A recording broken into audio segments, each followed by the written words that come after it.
Vim sot para Komisionit Politikës Jashtme për të kërkuar mbështetjen tuaj sa i përket ratifikimit marrëveshjes mes Republikës Shqipërisë dhe Komisionit Evropian lidhur me programin operacional shumë vjeçar për ekonominë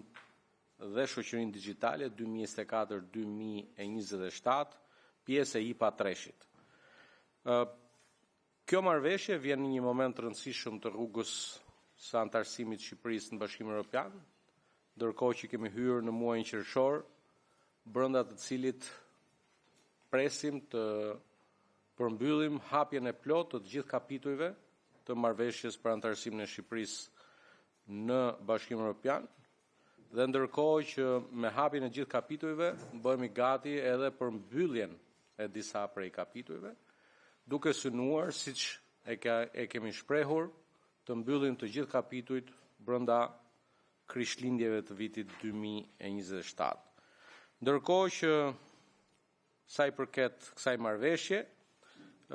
dua t'ju informoj që Shqipëria është në zbatimin e agjendës kombëtare të reformave 2024-2027 dhe po ashtu po zbatojmë edhe planin e rritjes për Ballkanin Perëndimor,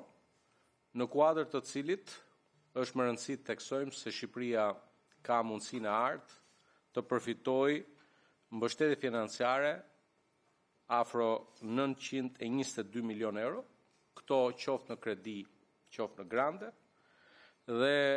përfshirë po ashtu dhe një mbështetje direkte buxhetore për 27 milion eurosh. Nëse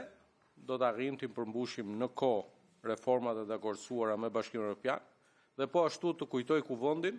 se është me shumë rëndësi që gjatë këtij muaji të miratojmë në Kuvend një sër marrëveshjes dhe ligjesh të cilat lidhen drejt për drejti me këto kushte të vendosura nga Bashkimi Evropian. Kjo marrëveshje është pjesë, sikurse e thash, integrale e atyre masave që ne kemi planifikuar në agjendën e reformave 2024-2027 dhe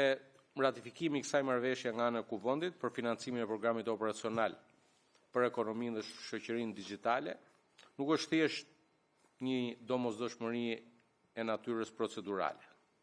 por është edhe një akt politik, aq sa dhe strategjik,